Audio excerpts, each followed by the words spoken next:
Estamos de volta agora para o terceiro bloco do Em Minas de hoje, conversando com o secretário de Saúde de Minas Gerais, Fábio Baccherete. A íntegra desta entrevista, você já sabe, você vai ler na edição amanhã do Estado de Minas, que está nas bancas e na assinatura na sua casa. Secretário, recentemente estava conversando com uma pessoa que me contou que a esposa dessa pessoa tinha sofrido um AVC e atribuiu o AVC à vacina de Covid. O senhor falou agora há pouco das fake news, né? Eu queria te perguntar o seguinte, essa coisa em torno da vacina, né, de toda essa propaganda contra a vacinação, a gente vai conseguir reverter isso? Porque antigamente era uma coisa tão natural, né? As crianças nasciam e iam ser vacinadas, não havia esse tipo de resistência e de repente criou-se essa indústria de informações ruins, podres, né, contra a vacina. Como é que a gente vai lidar com isso? Estamos lidando, né, Beni? Muito difícil, assim. As redes sociais, a internet tem um grande benefício para a gente no dia a dia, mas existem também efeitos colaterais. Antivacina é um movimento que existe no mundo inteiro há muito tempo, mas hoje ele é mais robusto pela facilidade em chegar no telefone das pessoas. E um médico, eu seria capaz aqui, se eu quisesse, provar para você que essa água, se você beber ela 3 vezes, pode curar um câncer, criando um estudo randomizado no mundo. Então, o médico ele tem esse papel de criar, muitas vezes, ou qualquer profissional, fatos que não são fatos, são fake. Então, é muito complexo. Eu vou falar desse ponto que você falou aí, de ser pessoas com a certeza que tomaram a vacina e tiveram AVC. A nossa vacina chegou em 2021, em janeiro de 2021. Isso. E o pior momento da pandemia foi fevereiro, março e abril. Então, muita gente tomou a vacina sem saber, já estava com a doença, estava no período de incubação. E a doença causa muito AVC, a doença causa infarto, a doença causa trombose. Não a vacina, a doença. Mas qual que é o fato dele? Tomei a vacina e eu tive sintomas e tive AVC. Então, isso não é estudo que a gente considera, isso estudo de fato. Isso aí é um achismo. E aí, esses achismos numa rede social robusta vira verdades. É por isso que os estudos randomizados, que são feitos no mundo inteiro e grandes centros respeitados, tem que ser o que vai nos guiar. E todos eles comprovam, a vacina é segura. Mas é uma luta enorme da gente fazer com que os nossos colegas, que sejam médicos pelo menos, falam de estudos de verdade e não de achismos, como a gente está vendo por aí. O senhor acha que o governo Lula falhou, como na minha opinião falhou o governo Bolsonaro na aquisição de vacinas? A vacina da dengue demorou, né? A vacina da dengue, eu participei como presidente do CONAS da discussão, né? Primeiro, era uma produção muito pequena que estava sendo ofertada ao governo brasileiro. A capacidade à época de 7 milhões de doses, ou seja, 3 milhões e meio de pessoas. Pensando num país de mais de 220 milhões de pessoas, isso não é nada, daria um pouco mais de 1,5% de toda a população, e um valor muito caro. Bem, foi oferecido um valor muito caro, sabendo que o Butantan está para ter a própria vacina de dose única muito mais barata.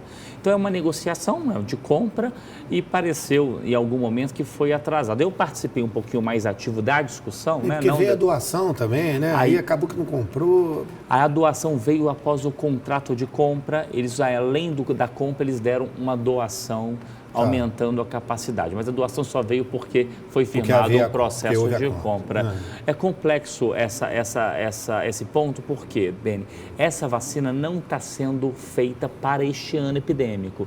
E quando a gente está tendo um ano muito, muito grave de casos, parece que essa vacina poderia ter mudado. Não poderia ter mudado, porque nós estamos falando em um ano inteiro vacinarmos 4 milhões de pessoas no país inteiro. Ou seja, pensando em médio e longo prazo. E pensando em médio e longo prazo, nós temos que ver o valor da vacina, a produção da vacina, e foi o que foi considerado. Poderia ser mais rápido? Poderia ser mais rápido, mas não é dessa maneira como se acha. Não seria adequado pegar essas vacinas que estão ameaçadas de serem desperdiçadas por prazo de validade e já abrir para a vacinação de outras faixas de idade? É isso que nós colocamos no CONAS, e a ETEL, a secretária de Vigilância, se comprometeu a levar isso para a Conitec, que é a comissão que avalia a aplicação de medicamentos e de vacinas, para já deixar isso já estabelecido. O primeiro ponto que o Ministério quer é redistribuir a vacina parada para outros municípios não contemplados. Mas eu falei, já deixe pronto o plano B, que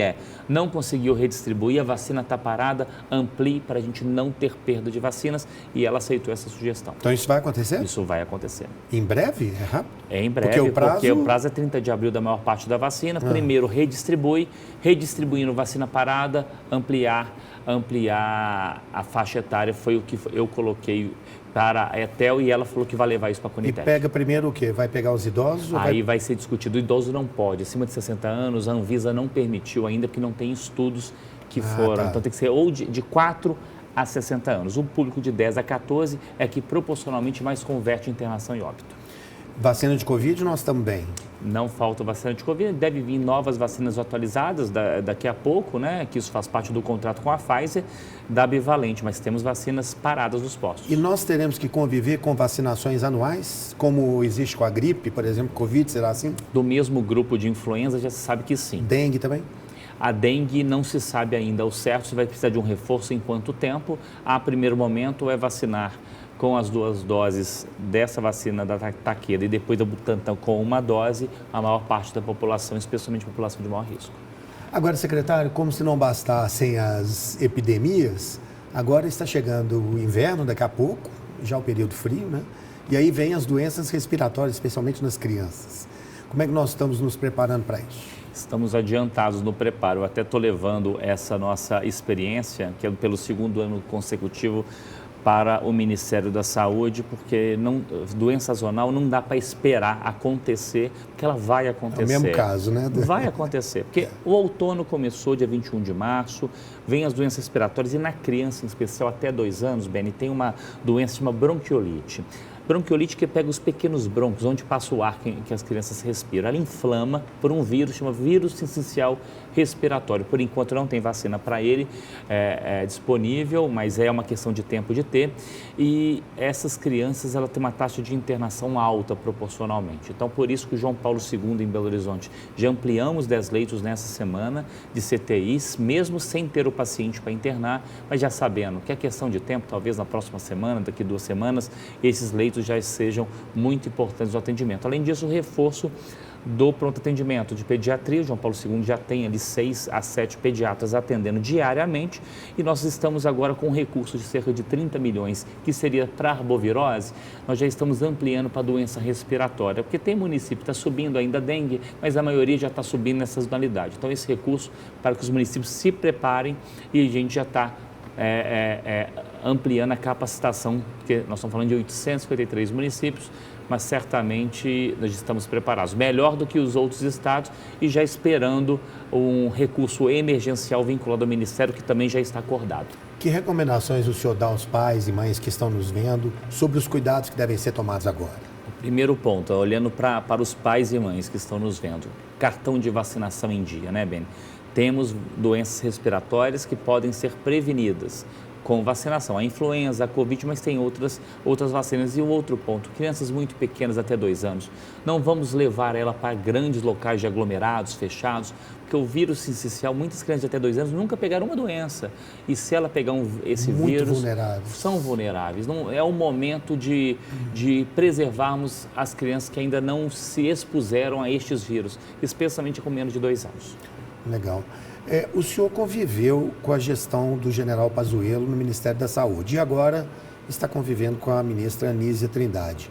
Que comparações o senhor faz entre as 2 gestões? Eu convivi mais até com Queiroga. Com Queiroga? Com Queiroga, que foi no final, eu era presidente da FEMIG, mas minha relação mais com Queiroga.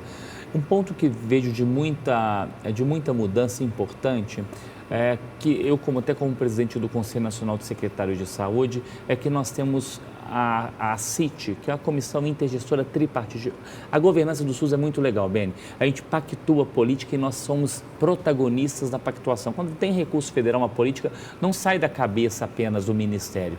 Tem os estados e municípios discutindo e pactuando aquele recurso federal. E isso ficou mais forte agora. Eu acho que é um benefício que nós estamos vendo, estamos sendo melhor escutado agora com o Ministério. Mas nós temos que entender que o nosso papel em estados e do CONAS, do estados como um todo, é um papel federativo de muito respeito. Temos que ser respeitados porque quanto mais para baixo estados e municípios você está, mais você sente a saúde acontecendo. Então não adianta o Ministério achar que vai resolver os problemas de estados e municípios pensando lá em Brasília. E não adianta eu achar como secretário que eu vou resolver os municípios pensando aqui do meu gabinete. Então é muito importante a gente dar mais autonomia e ouvir mais quem está mais perto do paciente, e eu vejo uma mudança importante em relação a isso.